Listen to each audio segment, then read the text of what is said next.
Welcome to the Global Roundtable organized by the Global Foundation for Democracy and Development. Today we have the pleasure of the company of Mr. Jamil Ahmad, who is the Deputy Director of the UNEP office in New York. UNEP, United Nations Environment Program.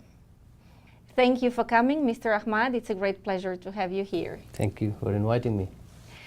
We'd like to introduce you a little bit to our audiences because we are aware that you have a long-standing diplomatic career and you have participated in many multilateral negotiations. So Mr. Ahmad joined the Foreign Service of Pakistan in 1986. He is therefore an experienced civil servant who has over the past 28 years worked in a number of different duty stations with rich experience of multilateral negotiations. These include his appointment as acting permanent representative to the UN agencies in Rome and deputy permanent representative to UNEP in Nairobi.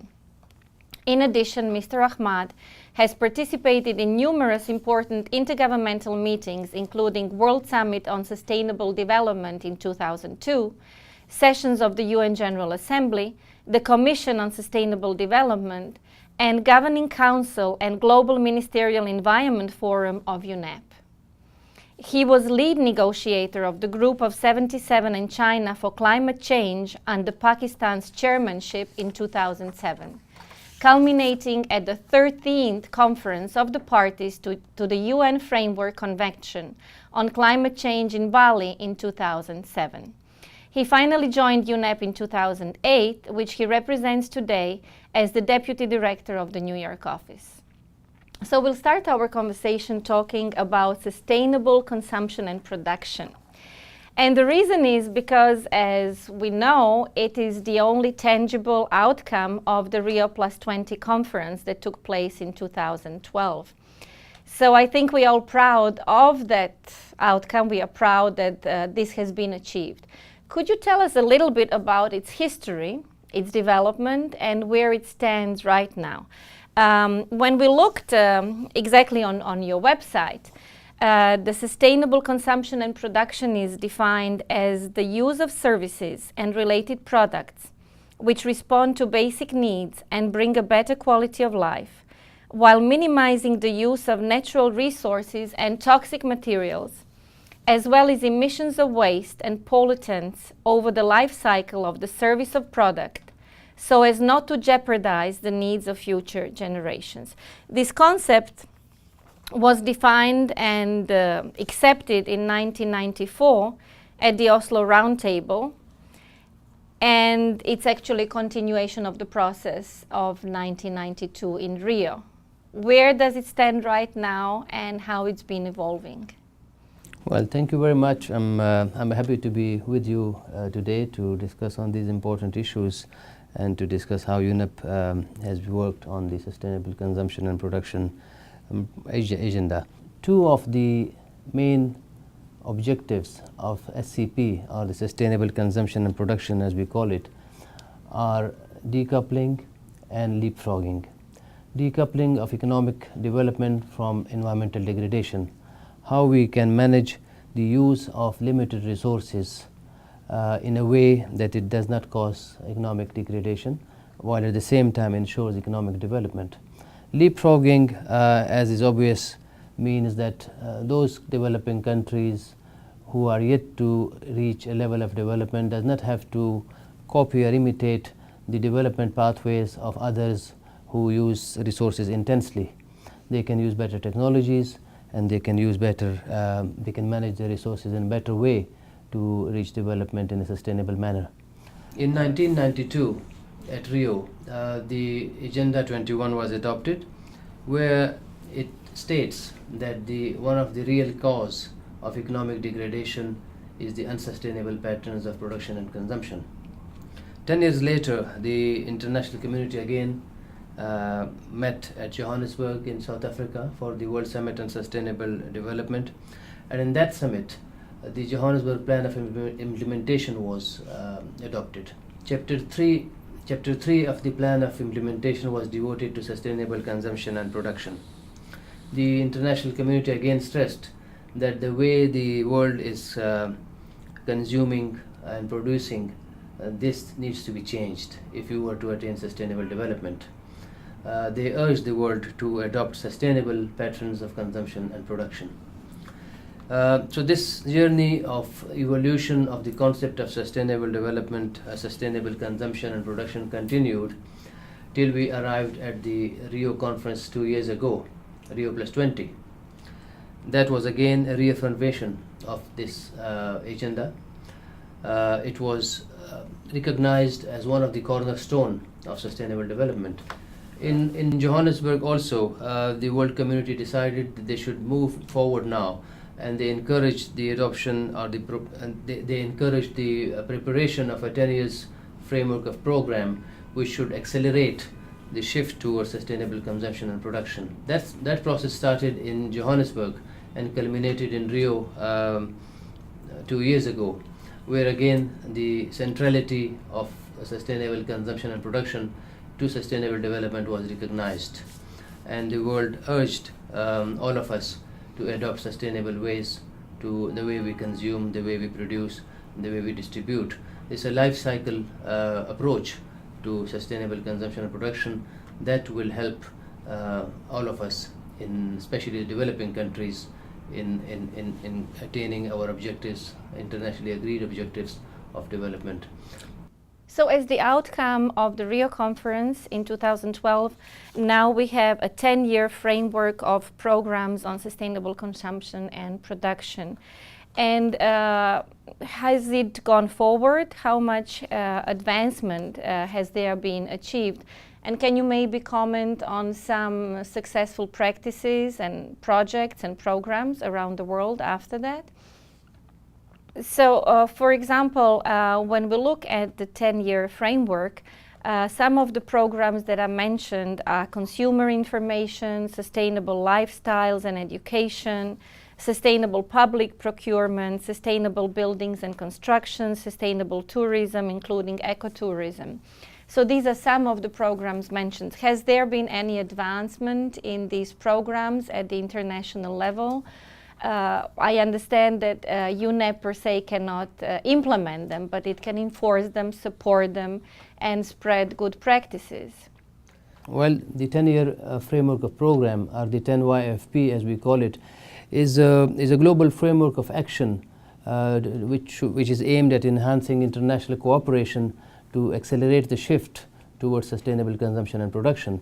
And it involves a number of activities, starting with capacity building, starting with access to better technical and financial assistance.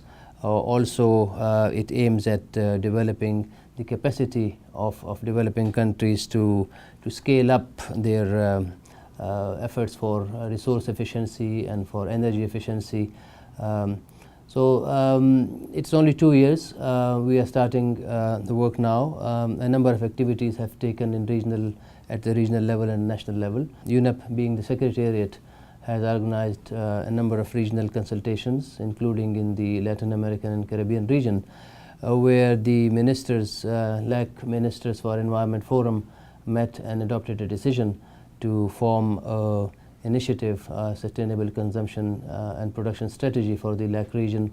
So work is going on, and this will continue to help countries at national level also to develop their own strategies for sustainable consumption and production, and take all stakeholders on board. It is not an issue where the governments only are responsible. Stakeholders will play a major role in it. They will include researchers, academia, press, civil society, NGOs, and scientific institutions, as well as financial institutions, among others. Only then we will be able to fully prepare ourselves for a meaningful implementation of the 10YFP. So would you say that the framework is gaining momentum and there is more and more awareness and international cooperation in that Of course, area? as I said, sustainable consumption and production is now central to the discussions of sustainable development itself. And the 10YFP being a tool to help countries to accelerate their shift towards sustainable consumption and sustainable development is definitely gaining currency and momentum. more and more countries are trying to approach this process and trying to seek ways and means to shift to this process. And we are right now at the moment where the United Nations is also in the process of developing a post-2015 agenda.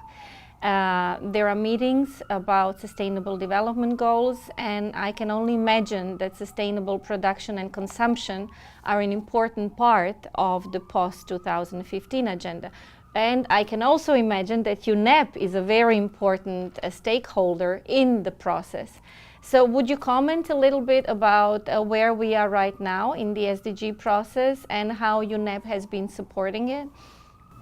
Well, UNEP, as I said, being the host of the Secretariat of 10YFP, has one role, but as the lead agency for environment in the UN family, and environment being one of the three basic pillars of sustainable development along with economic development and social development.